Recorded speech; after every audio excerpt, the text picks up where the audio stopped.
to today's episode of Mental Health is Horrifying. I'm your horror Barbie host of Darkness, Candace Green, psychotherapist and all-around spooky bitch, podcasting from my bat-filled cave in Toronto, Canada. On today's episode, I'm going to be talking about those cute, although possessed, animatronic critters from your favorite Chuck E. Cheese spin-off location, Five Nights at Freddy's. I knew virtually nothing about this movie when I decided to go see it recently. I just heard that Matthew Lillard was in it and I was like, sign me up. From his legendary work as the best Ghostface, next to Billy Loomis of course, Stu Macher in Scream, to being Shaggy in Scooby-Doo, and everyone's favorite idiot boyfriend, Brock Hudson in She's All That, Matthew Lillard is a gift to the world and I will see anything he is in. But I was so pleasantly surprised at how much I actually like this movie. I immediately saw that it was about the navigation of trauma through Dreamwork, and there were also adorable, murderous animatronic critters who love pizza and singing songs, so what's there not to like? Okay, so let's get right into it. Let's talk about Five Nights at Freddy's and its portrayal of the personal unconscious through dreams. Hi, this is Mike. I was just calling to see if that job that you offered was still available. Yes. The security guard. I will take anything. This place was huge in the 80s with the kids. They shut it down years ago. The owner's just not ready to let it go yet. I will work and you will sleep. I understand. Give me your hand.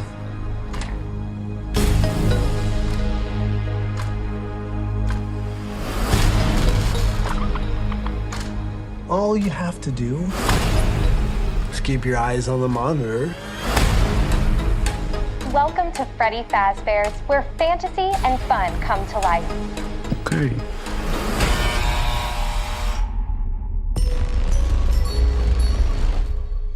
You must be new security guard. Can I help you, officer? Have you met them yet? Met who? Them.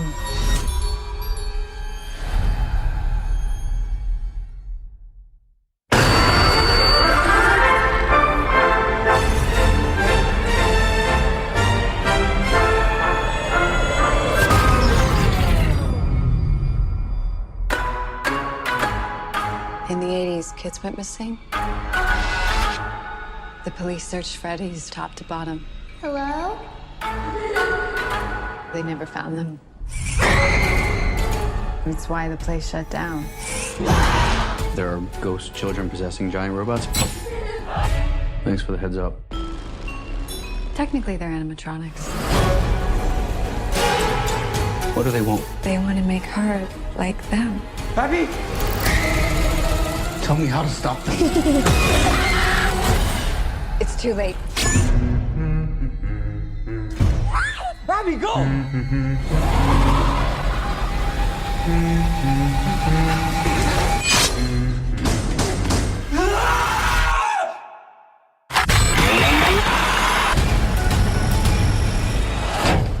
Where to? Why do I always get the weirdos?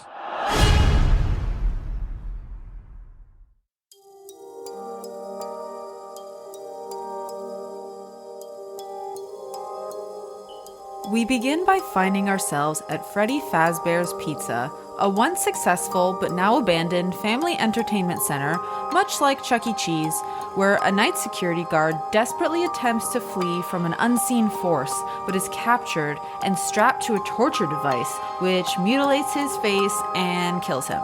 So, something is up with this place. Later, mall security guard Mike Schmidt, played by Josh Hutcherson, is fired after assaulting a negligent father whom he mistook for a kidnapper. We later discover that Mike's own brother, Garrett, was kidnapped as a child by a man, shedding some light on Mike's overzealous response to a perceived child napper who just turned out to be the guy's father. Whoopsie. Mike gets hooked up with a career counselor, Steve Raglan. It's Matthew Lillard. Offers him a job as a night guard at an abandoned Freddy Fazbear. Weird. Though initially reluctant, Mike accepts after social services threaten to take custody of his younger sister Abby and pass her over to their estranged Aunt Jane, who sucks. During his first night on the job, Mike falls asleep and dreams about his brother Garrett. He sees the day of his kidnapping in the dream and screams after him as he is driven away in a car by an unseen assailant. He meets 5 children who witness the crime, but who run away when he approaches them. On the second night, Mike has the same dream, but when he attempts to confront one of the children, he is attacked, causing him to awaken. On her nightly rounds, Mike meets police officer Vanessa Shelley, who tells him a bit about Freddy's, including that it was closed during the 1980s after 5 children were murdered there, but the suspect nor the victims' bodies were ever found. Weird. Meanwhile, Jane hires a gang, which includes Abby's babysitter Max, to vandalize the restaurant in order to get Mike fired and hasten Jane's gaining custody of Abby. The gang breaks in once Mike leaves his shift, but the restaurant's animatronic mascots, Freddy Fazbear, Bonnie, Chica, Foxy, and Mr. Cupcake, come alive and murder the entire group. A lot. This is really inconvenient for Mike, because he now doesn't have a babysitter for Abby. So annoying. So he decides to bring Abby along to his next shift. On the third night, the animatronics come alive and befriend Abby. They have a blast. They sing, they make forts, they have hugs. It's so cute. Mike becomes concerned, though, once he discovers that the animatronics are possessed by the ghosts of the missing children, whose leader, a young blonde boy, consistently mentions a yellow rabbit. Despite knowing this, Mike and Vanessa play with the animatronic murderers on the 4th night alongside Abby.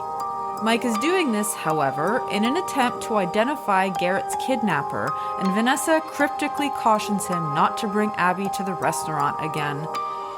So on the 5th night, she stays home with mean Aunt Jane while the children appear in Mike's recurring dream, an alternate scenario to the incident of Garrett's kidnapping, and tell him that he can stay with Garrett forever in exchange for Abby.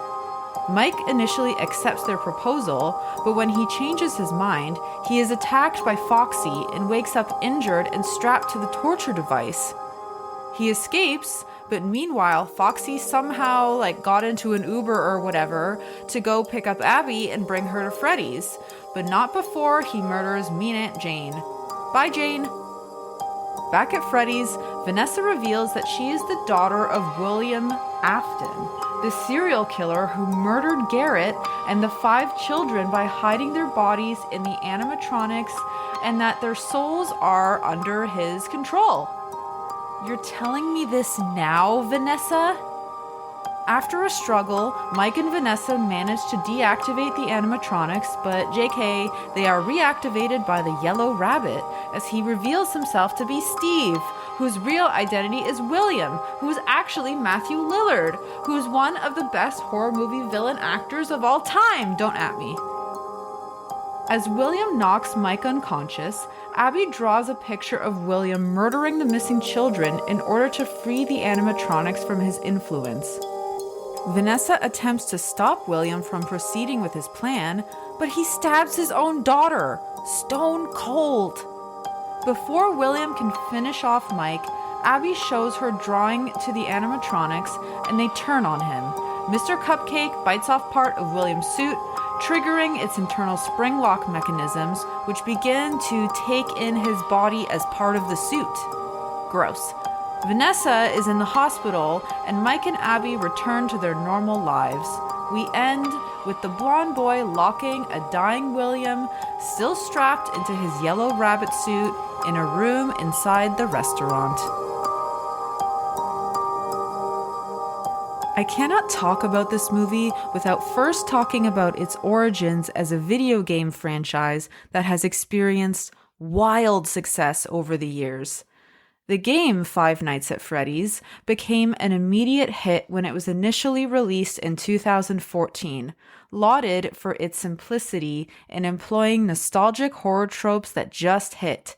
abandoned attractions, spooky kids' toys that seem fun and cute but turn murderous, a somewhat cheesy supervillain, and jump scares. The franchise, created by Scott Cawthon, has had a huge impact on gaming fandom and YouTube culture and epitomized the now ubiquitous popularity of games that keep their audiences guessing, not just about what's going to happen, but about what it all means. The game's ability to world build while taking you through a standard horror scenario only grew over the years, through a staggering 8 main games, including 1 in virtual reality, 5 spin-off games, dozens of books and graphic novels, and now the movie directed by Emma Tammi. The game has developed its own kind of lore, and even in my research for this episode, I came across endless Reddit threads and wiki pages and theories about the hidden mysteries, symbols, and meanings within the franchise, which is honestly what I love so much about the horror genre. It's for the fans. No surprise that the critics were not the biggest fan of this movie. In fact, they kind of panned it, as I find that critics are often not a big fan of horror unless it's something arty by like A24 or whatever. And it just, in general, it's a genre that gets so much flack from critics, but fans loved this movie and it slayed at the box office, completely obliterating box office expectations, and to date, earning over $215 million globally in its first 2 weeks of release, becoming the highest grossing horror film of 2023 in just that period. Which is absolutely wild because 2023 was a pretty big year for box office horror, with the release of popular films like Megan, Talk to Me, Saw 10, The Nun 2, Insidious: The Red Door, and Exorcist Believer. This is why I never pay attention to horror film reviews by critics, because it's not for them. It's for us spooky bitches. Director Emma Tammi was really mindful to respect the original fan base in the film's creation while bringing in new elements. The movie seems to have picked up where Nightmare on Elm Street left off with respect to a child murderer who is somehow able to transcend dreams and reality in his reign of terror. And of course, the lead villain shares a name with Freddy Krueger. The movie appears to be set in the early 90s with flashbacks to the 80s that also give some Elm Street vibes. I love it when horror movies reference each other and acknowledge the impact that the genre has had throughout the decades. The art direction and critter creation in this movie is really amazing, transporting me right back to my 11th birthday party at Chuck E. Cheese. I obviously made all my friends dressed in Halloween costumes. I was a witch. I remember a giant animatronic rat, duck, purple people eater type guy, and a dog just rocking out on stage in all their robotic glory, being completely taken by this magic. At the time, Chuck E. Cheese also had the best pizza I had ever tasted in my life. I remember the frenetic joy of playing whack-a-mole, the wild bruises I got on my knees from crawling through sky tubes, and the glory I felt when I finally earned enough tickets to trade them in for a magnetic turtle who still lives on my fridge to this day. So what an amazing concept, right? To turn this most joyous of childhood places into the setting for a horror movie, where those adorable animatronic friends aren't cute and cuddly, but murderous. And the whole place had to be shut down because that entire time it wasn't being run by some sweet cartoon rat named Chucky, but a nefarious child murderer who hid the bodies in the animatronic critters. Eek! Childhood is such a vulnerable time, and great horror movies unnerve us by finding the places where we think we're safe, like our homes, fond childhood memories and dreams, and poke holes in any idea of safety at all.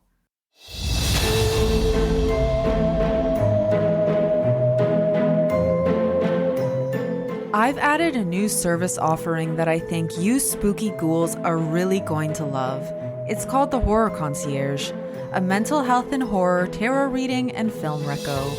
You get a custom-designed 5-card spooky tarot spread designed to help illuminate an area of your mental health that you've been curious about, and a personalized horror movie recommendation to continue your mental health exploration based on the themes drawn out from your reading.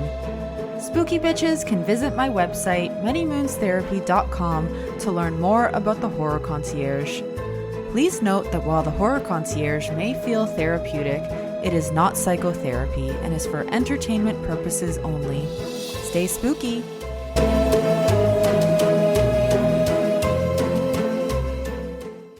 Similar to Nightmare on Elm Street, Five Nights at Freddy's sees its protagonist straddling both his conscious and unconscious realms, lucid dreaming in an attempt to save the brother who was taken from him many years ago. Mike is tormented by this event. During a dream, we see Mike on a camping trip with his family, Mom, Dad, and little brother Garrett, when Mom accidentally spills soda everywhere and asks Mike to watch his brother while Mom cleans up. Mike suddenly sees his brother in the back of a car, staring out the back window, being driven away. Mike calls after him, chases after the car, but he cannot save him, and Garrett nor his kidnapper are ever seen again. The trauma of losing his brother follows Mike throughout his life, as we see when he responds from this place when he attacks a man in the mall who he wrongly believes is kidnapping a child. We understand that Mike has had a difficult life, struggling to hold down a job and make ends meet, while also looking after his sister Abby, all on his own since his mother passed away a few years back and his father left, unable to cope with the weight of it all. Mike is unable to accept his brother's kidnapping and dedicates his life to discovering who took him. He has a book called Dream Theory that he has become obsessed with, hoping that it will unlock the key to his unconscious realm, which holds the secret to who took his brother. A line from the book reads, "And though the dreamer remains asleep, he walks through memory as if experiencing it for the first time anew, no longer a passenger, but an active participant." Dream theory, as presented in Five Nights at Freddy's, suggests that our minds absorb much more information than our conscious minds can comprehend or hold. Our memories, expressed through dreams from this perspective, are places we can revisit to try to uncover details not available in our waking lives. Mike believes that if he can continue revisiting those memories in his dreams, he will be able to reveal details that he cannot recall, helping to solve the mystery of his brother's abduction. But as is the case with many who experience severe trauma or perhaps PTSD in Mike's case, he struggles to sleep, so he takes sleeping pills each night to help submerge him into a place where he might find his lost brother again. While the book on dream theory in Five Nights at Freddy's is fictitious, it is based on very real theories of the personal unconscious and dream work presented by famed psychoanalyst Carl Jung. In Jung's model of the psyche, he describes the human psyche as the totality of all psychic processes, conscious as well as unconscious. He employs the term psyche rather than mind because the mind is often used to refer to aspects of mental functioning which are conscious. Jung believed that the human psyche was made up of three basic components: the conscious or the ego, the personal unconscious, and the collective unconscious. Within those layers are archetypes that organize how we experience things.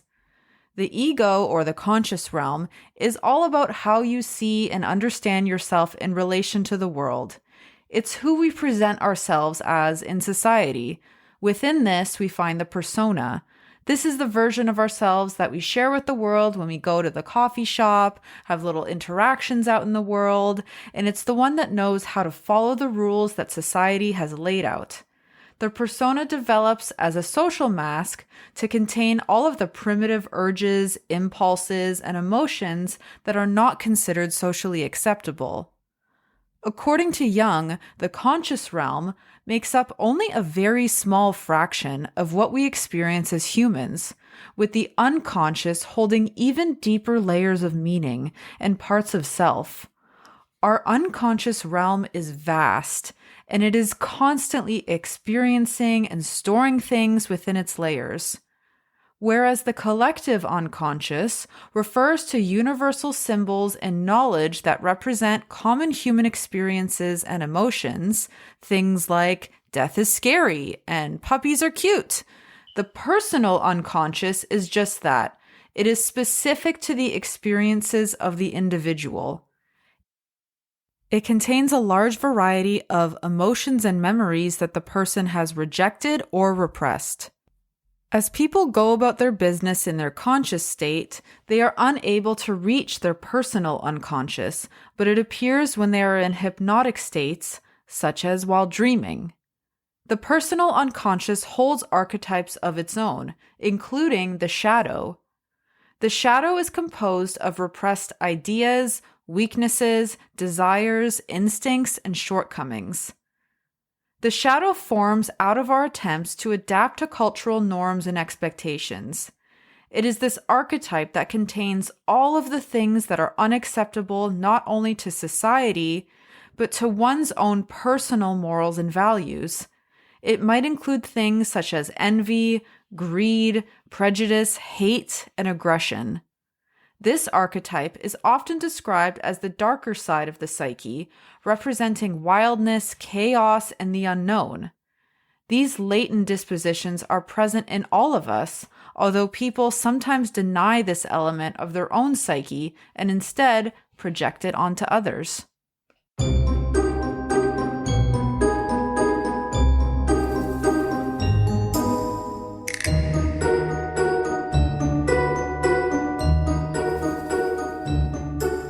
So the fact that Freddy, the lead critter, the lead killer, is a bear is very interesting to me from the perspective that he may be a symbol of Mike's own shadow. In Jungian psychology, dream symbolism interprets the bear as an embodiment of the dangerous or uncontrollable aspects of the unconscious. From his first encounter with Freddy, Mike feels an ominous sense about him and knows to keep his guard up. He doesn't quite know why yet, he just knows. As a reflection of Mike's own shadow and repressed rage, impotence, shame, and violence, Freddy embodies the repressed parts that Mike is tasked with facing in order to create a more unified sense of self through the resolution of his traumatized parts, which is achieved by bringing the unconscious into conscious awareness. Jung also defined 12 archetypes of personality, which are created through the symbols and myths of many different cultures. These archetypes represent behavior patterns that make up different ways of being that exist in the collective unconscious. One of those archetypes is the hero, who overcomes obstacles to defeat the monster of darkness. It is the long hoped for and expected triumph of consciousness over the unconscious. We can witness Mike as the hero archetype in Five Nights at Freddy's, while also seeing other archetypes present within him, including the everyman, the caregiver, the explorer, and even the rebel. Because like all of us, we are never just one thing, and we can embody and possess various archetypes as dynamic parts of self. Abby and Garrett, for that matter, are innocents according to Jung's personality archetypes, but how do we place Vanessa? Is it just me, or does Vanessa kinda suck? Girl, why did you wait so long to tell Mike what was going on? And just let him and his sister play with these big, evil killer critters who have killed so many people? Who even knows how many security guards, right? And these critters are possessed by dead children who, by the way, your father killed, who you never gave up to the police, who you now work for? Okay, Vanessa, are you Jung's jester? As in, Vanessa is a total joke? I don't know what Jung would make of her, but for real, Vanessa sucks.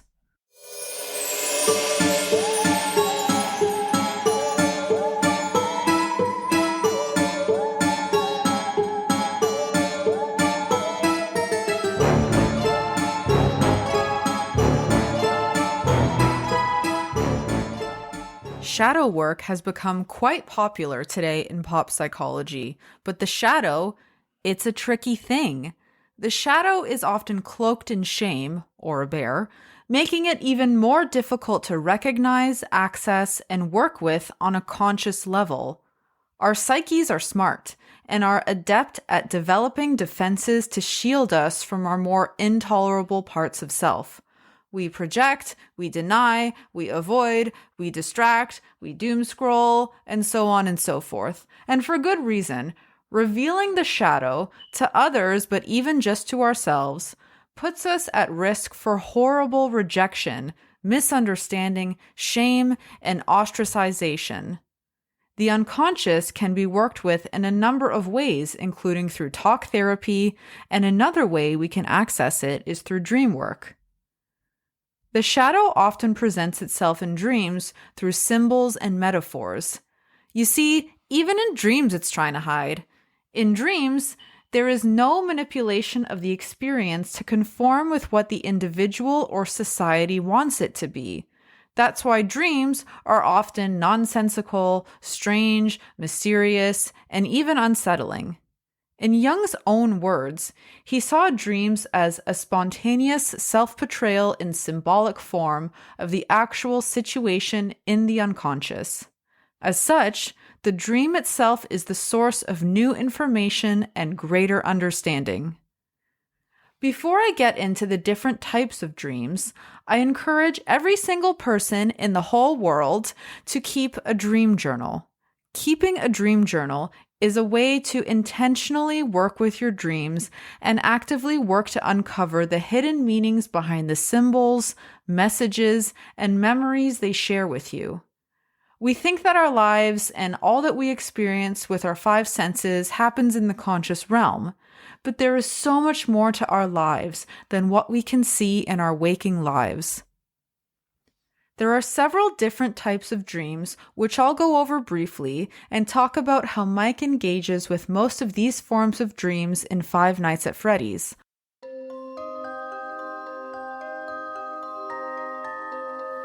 The first type, and one that Mike definitely experiences in the movie, are recurrent dreams. And these are dreams that you seem to experience over and over again. It may be the exact same dream, the same feeling, or the same symbols revealing themselves to you night after night, maybe even for years. Recurrent dreams are often experienced by those who have experienced traumatic incidents as a way for the unconscious to try and make sense and resolve the trauma. To work with recurrent dreams, ask yourself, is something happening in my life right now that happened in the past? Are there synchronicities here? Consider that the dream may keep recurring because there may be a symbol or message that your unconscious is trying to get you to recognize that you haven't quite gotten yet. Prophetic or prospective dreams are what I like to refer to as the spooky kind because they seem to overflow into the future and can hold potential warnings or things to look out for. Mike learns in his dream that the critters wish to take Abby as one of their own. I guess you could say that Mike experiences prophetic dreams because, he gets stabbed in his dream and then he gets stabbed at Freddy's. False awakenings are totally annoying types of dreams where you have a dream within a dream or literally wake up, but you don't really because you're still dreaming and can often act as an invitation to lucid dream. Lucid dreams are dreams in which the dreamer becomes aware that they are dreaming while in the dream and can begin to engage with it. It is said that lucid dreaming is something that you can learn how to do through things like meditation and goal setting, and we see Mike actively intending to lucid dream night after night in the film, as he attempts to speak to the children each time to ask them if they know anything about his brother's disappearance. A word of caution for lucid dreaming, however. By asserting conscious control in the unconscious realm, you risk bypassing the dream's wisdom. Perhaps if Mike paid closer attention to the symbols present with the children themselves, like animal ears or a hook hand exactly like Foxy, he may have realized The kids are the animatronic critters. Incubative dreams are dreams that offer us seeds of guidance to carry throughout the day. For example, perhaps you dreamt about talking to that cute guy you always see at the gym. You did it in the dream and it actually went pretty well, so you're like, you know what? I am going to talk to Chet today. He's so dreamy. Luminous dreams are those that can help light up our darkest times, offering hope and spiritual solace. Mike does not experience this. Things are overall pretty grim for him.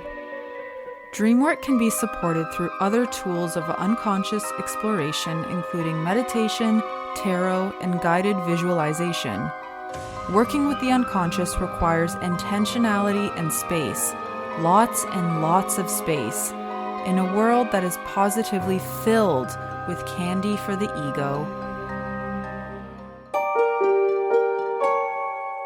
Hey Final Girls, I have an exciting group experience coming in the new year that will guide you through Dreamwork exploration.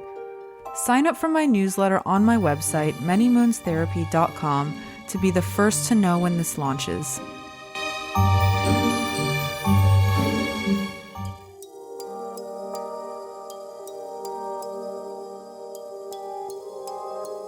It is said that the self is achieved through the unification of the unconscious and conscious realms of the individual.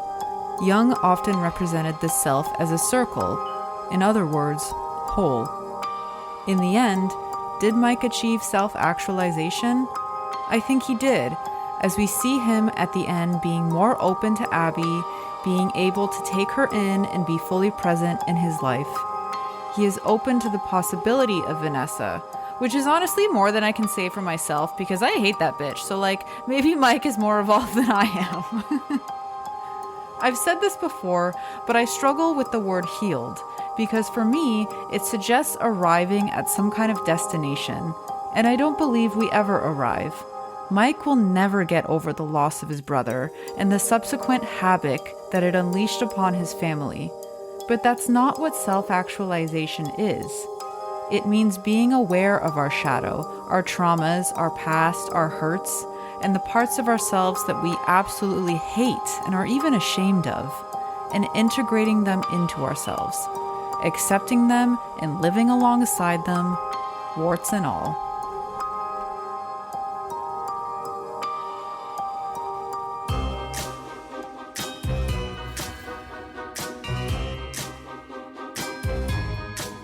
And that, my ghouls, is the story of Five Nights at Freddy's. Thank you for journeying into the depths with me today and bearing with my hatred of Vanessa. Listen, she just should have told him way sooner and also maybe reported her dad and not protected him all these years. But it really sounds like Vanessa needs her own therapy session. And I hope to find you in the darkness again soon. Visit my website, manymoonstherapy.com, to order the Horror Concierge, a mental health and horror tarot reading and film reco. If you live in Ontario and are interested in psychotherapy with me, I offer tarot talk therapy or just talk therapy sessions. Be sure to sign up for my newsletter so you can be the first to know about cool stuff that I'm doing, like my new group experience coming in the new year. You can follow me on Instagram at manymoonstherapy, and you can also learn more about me and my services through my website, manymoonstherapy.com. Or you can also howl at the moon and I will hear your call. Bright blessings.